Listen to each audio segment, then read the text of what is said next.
fakta sajahan. Anak-anak besok sokongan untuk bayar istri, laporan sama ibu bapak. Ya, duit bayaran. Iya, 5.000 gratis kan ngaji itu. Udah cari yang gratis-gratis aja katanya. Kalau udah bicara gratis rame-rame. Akhirnya apa, pindah anak ngaji. Pindah sana, pindah sini. Ujungnya nggak ngerti ngajinya. Apa kata bahasa santri? Hukul intiqal min alamatil konyol. Ini bukan hadis. Hukul intiqal min alamatil konyol. Orang yang senang pindah sana, pindah sini. Alamannya konyol, nggak bakal bisa ngaji. Maka bobosin, ini Ustaz, obrak-obrak saya siap. Emang ngaji pakai bayaran? Bukan masalah bayar, bukan. Jangan masyarakat sudah bisa memahami punya ustadznya aja. Apa kata Rasulullah? Al-ilmu bila amal kasyajari bila sari. Orang yang punya ilmu tidak dimanfaatkan bagaikan pohon yang bagus daunnya tapi tidak berbuah. Rugi punya batang durian bagus daunnya tapi nggak berbuah. Ini tuntutan wali murid, Pak, nggak gimana-mana. Sementara riwayat Sayyidina Ali nggak pernah dibahas. Yakin wahirsin wasdibari wa burqatin wa irsyadi ustadi tulisan. Syarat orang cari ilmu itu 6. Salah satunya adalah bulughah alias bekal. Kalau kita belajar tanpa ada bulughah, walaupun ilmu didapat, yakin tidak akan bermanfaat. Makanya bulughah sangat penting. Jangan cuma gratis. Ustaz itu bukan malaikat, manusia. Butuh pakaian bagus, kan nggak enak lihat ustaznya baca Al-Quran misalnya, lihat sarung linting. Kasihan amat di ustaz. Hanya perlu perhatikan ustaz. Atau pas pengajian itu kemana-mana kekecek, ada jalan kaki, mikir tuh jamaah. Yuk kita susunan beli motor. Kayaknya banyak yang dalam ustaz. Banyak sama yang dalam ustaz kalau polanya seperti ini. Nah sekarang gila sholat maghrib aja dorong-dorongan sudah jadi imam. Begitu sudah maju bingung. Kenapa? Ustaznya lagi sibuk nyari bisyarah, nyari ucapan terima kasih. Terpaksa yang berangkat ke masjid orang-orang yang bodoh. Sholat maju, temu orang Jawa, semua orang mampu.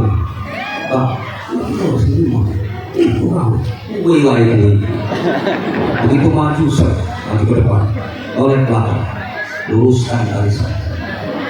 Lalu semua orang satu. Dulu lagi, nggak usah digeser. Ini lagi siaran langsung masalah. Orang cuma satu yang makanya luruskan barisan. Mau yang sebelah kanan gitu. Engkret kamu berangkat. Itu Allahu Akbar. Selesai baca Fatihah. Surat apa yang mau dibaca? Surat tanah nggak hafal nomor. Terpaksa adalah yang gampang aja. Bismillahirrahmanirrahim. Inna a'tainakal kautsar fasholli rabbika wanhar.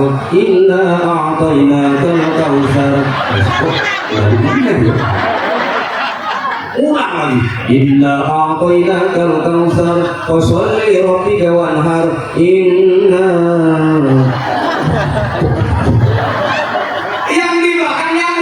begitu inna yang depan di belakangnya bu inna lillahi wa inna ilaihi raji'un. Karena makanya saya tidak berubah kematian. Langsung yang imam itu ke belakang. Bang, saya belum mati. Kan musibah, Ustaz. Anggapannya orang yang salah dianggapnya musibah. Jadi ingat kata Ustaz, kalau orang yang kena musibah disunahkan mengucapkan inna lillahi. Ya Allah, ini sama-sama nggak paham kan? Makanya yuk Ustaz tampil ke depan. Jadi kalau ada yang di masjid yang pas kebetulan baca sholawat salah-salah, nggak usah dimarahin. Yang salah yang ngerti yang nggak masjid.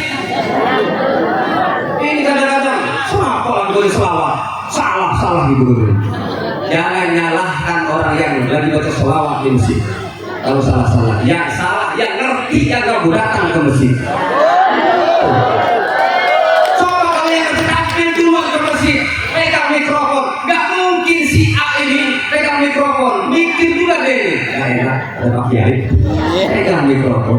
Ini kadang-kadang cuma ngoceh di belakang, ngoceh di rumah. Begitu datang masjid, besok gak usah pakai yang turun lagi.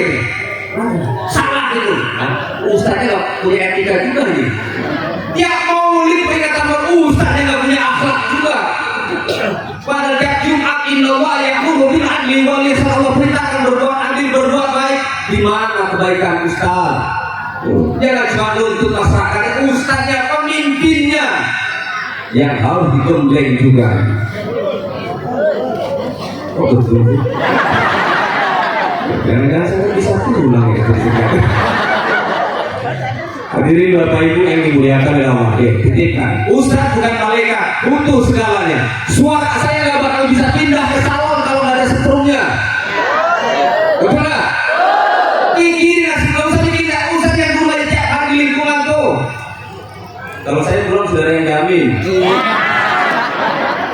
Guru ngaji, apa yang sudah mengajarkan lagu Bayati, lagu Sofa, lagu Sika, Ros, Nahawan, macam-macam. Dan tidak pernah mengenal lagu Al-Quran, mengenal lagu Al-Quran. Perjuangan ustaz yang ikhlas Islam, insya Allah. Hadirin Bapak Ibu yang dimuliakan oleh Allah Subhanahu Wa Taala. Karena kalau anak kita bisa baca Al-Quran, enak. Orang tua kita lagi sakaratil maut, ceklak ceklik lagi sakaratil maut. Punya anak yang soleh yang bisa baca Al-Quran, duduk ke sampingnya, mulai mohon kepada Allah dimudahkan ketika menghadapi gelombang sakaratil maut.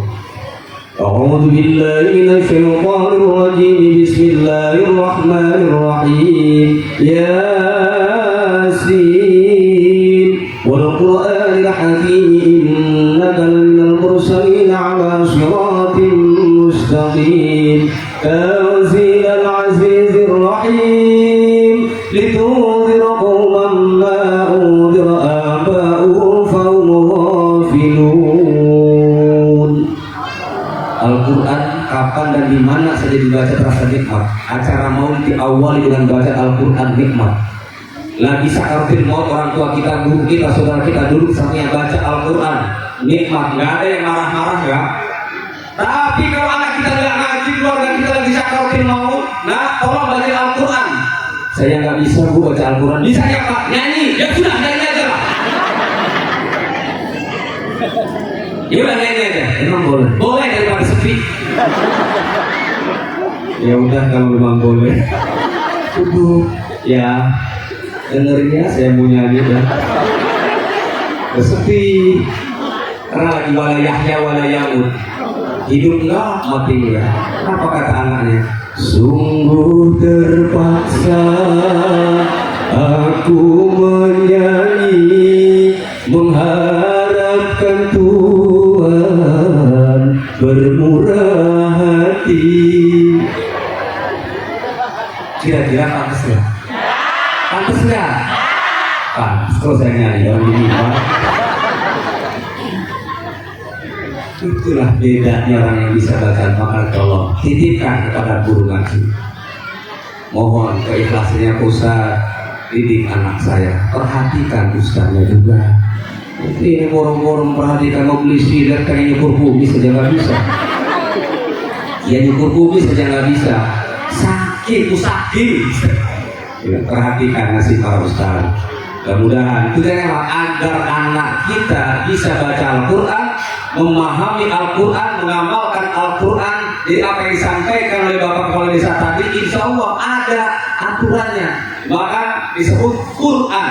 Kalau orang yang katakan Quran sebagai ukuran, sebagai barometer, kan tadi sudah disampaikan sama Pak Lurah, sama Pak Kades.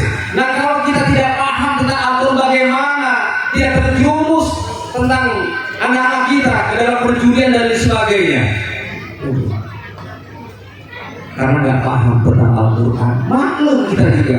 Terus siapa yang salah? Kita lagi selaku orang tua. Yuk.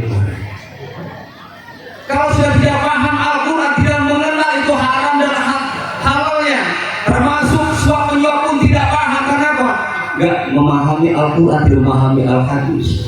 Tapi kalau anak kita paham tentang itu, insya Allah mikir.